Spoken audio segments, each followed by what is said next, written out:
Hey everyone. So today I am redoing my corn planting in my in-ground garden. Something got into it and ripped up every single corn shoot that was about yay big already that I did a week and a half ago. So now I have to redo the whole thing. I'm not sure. I'm gonna plant them once. There is some like really fine netting that I can get just to put over top so that something can't dig into it, or like garden fabric that's breathable until the corn's pretty tall to where it can't be dug up or it's not really as appetizing, I guess. And it got some of my celery as well. So now I'm gonna have to go through and redo everything. So I'm just gonna rework the ground a little bit and pull some weeds. Now that I know there's no corn in there, because I was waiting, there was some weeds that came up, so I wanted to take care of that when they sprouted. So we're gonna redo it. And hopefully, which I will have enough time, but I was just really disappointed because like they were all like over 3 inches tall already. So now I have to wait another probably week until the corn pops up to plant my beans and my squash. So one of those joyous occasions, but we do live in a wooded area, so it's kind of bound. My husband thinks it's a skunk. I kind of sometimes do too, because there's a whiff that you get sometimes, and I really, really hope he's wrong. But so we're gonna figure something out. I'm maybe even gonna spray the outside perimeter of the garden with my pest begone stuff that keeps like squirrels and chipmunks and skunks and rabbits and all of that happy jazz away from it. I don't want to spray it into the soil. Well, I guess I could read the bottle and see what it says, but we're going to jump into this. I'm going to do it really quick. It's going to be a time lapse, and then I'll explain kind of how I planted everything, just a repeat from the last time. And yeah, we'll go from there. Okay, here we go.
Well, I totally am kind of glad that all my corn got ripped up, because I did not read the measurements the right way last time.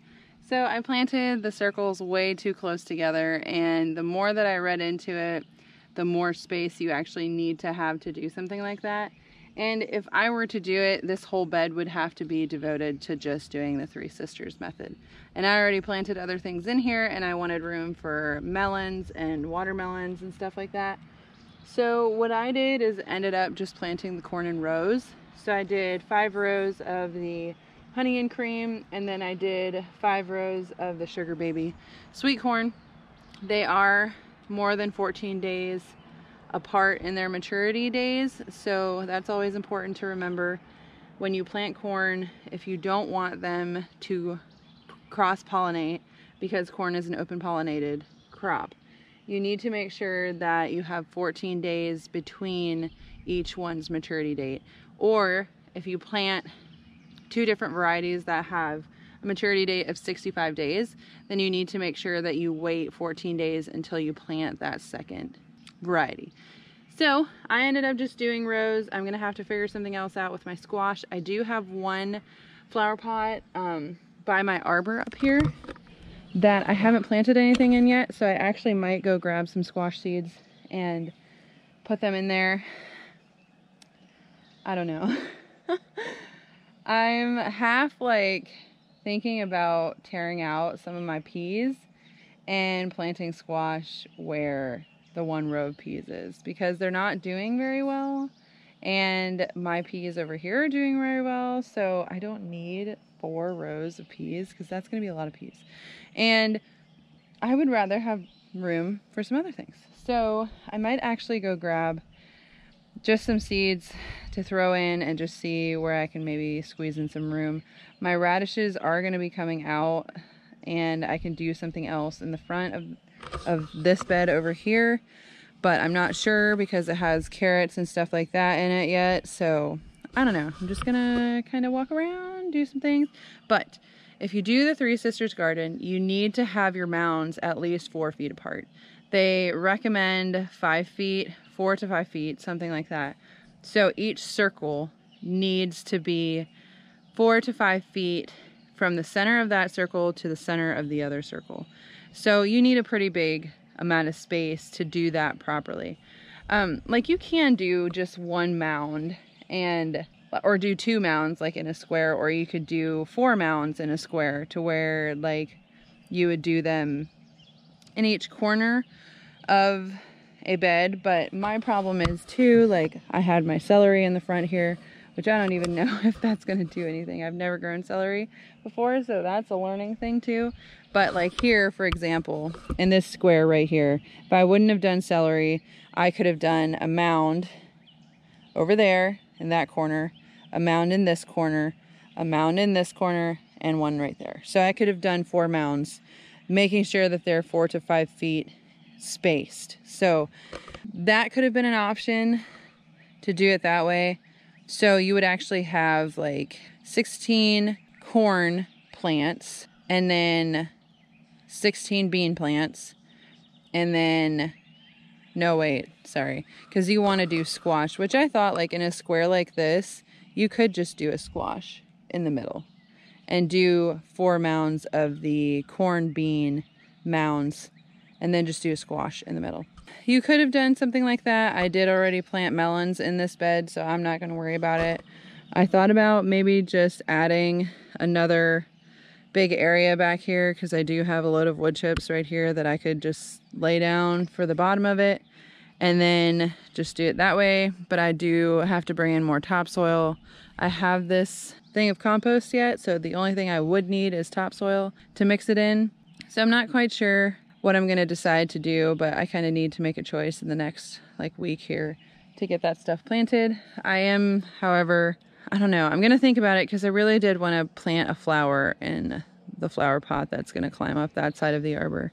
I might end up being ambitious and just doing a whole nother section of garden bed. So I don't know, we'll see, but I'm glad I got the corn put in. I need to go spray the perimeter now to make sure nothing tears it up, and I just need to be diligent about keeping it sprayed and just seeing if that will help. And then I am going to look and see if I can find some of that garden fabric in a local, I'm thinking like Lowe's or somebody like that would have it for sure, but then when the seeds do come up, that I can lay that over top of them and I won't have to worry about anything getting in there and digging everything out and then not having enough time to grow corn. That's gonna be it for today. I just wanted to explain for sure, like the Three Sisters garden. I really wanted to do that method, but I didn't read enough. When I was looking at the diagram, the circles were really close together and the circle said 6 inches. So I just thought, you know, yeah, 6 inches. But when you look at the corn packet, I was like, well, these say they need to be 12 inches apart, like per plant, because corn does get pretty big. So I just went with the row planting for the corn, and I'm gonna just figure something else out for my squash and my beans and just see how that goes. I did think about it. If I would want to, I could do bean plants in between my corn rows. So when the corn comes up, I might research that a little bit of just putting some bean plants in between my corn rows.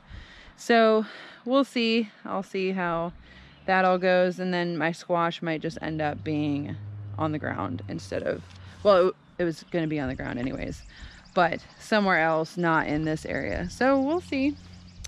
The trials of figuring out where to put everything in your garden. My tomato plants, however, are looking wonderful. Oh, they're all doing really well. Super excited. These peas right here are doing awesome. They're finally taking off, which is exciting.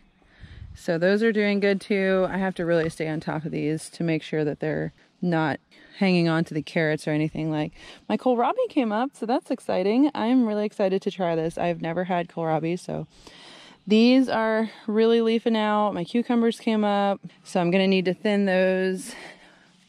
And then my brassicas over here look pretty good. I really wish I would have planted these earlier, just because with the heat, they just suffered a little bit. And then I have some more peppers and tomatoes that I need to plant somewhere else. Gonna figure that out. I need to rip out all of my radishes. Those are pretty much done. Some of them are splitting, so I'm gonna take care of that. And if you do get to plant the Three Sisters garden, please let me know. That's super exciting. I am definitely gonna dedicate space to it next year and try it, because I just thought that was the coolest method, to be able to use, you know, corn for the actual staking system for beans, and then squash is a natural like ground cover, so you don't have weeds. So wonderful. But I hope you all had a blessed day, had a really amazing weekend. Take time, really appreciate all of the work that the veterans put in our military and just everything like that to giving us the freedom to live where we do here in America. And just never take that for granted, because I feel like a lot of us do. We need to remember why we live in the country we live, and don't take that away from the veterans. I really am just, I could go on a spiel. I'm not going to, but simple, short, remember the people that serve for you and make sure to support them and say thank you. And not just on the holidays, but just when you have a chance, tell them thank you, because there are a lot of people that are close to me that have served or are serving, and there's a lot of mental just issues that are related to that and dealing with that. And so my heart goes out to families like that, and I just pray that you all appreciate what they do for you. So anyway, hope you all have a great day. I will see you next time. Bye.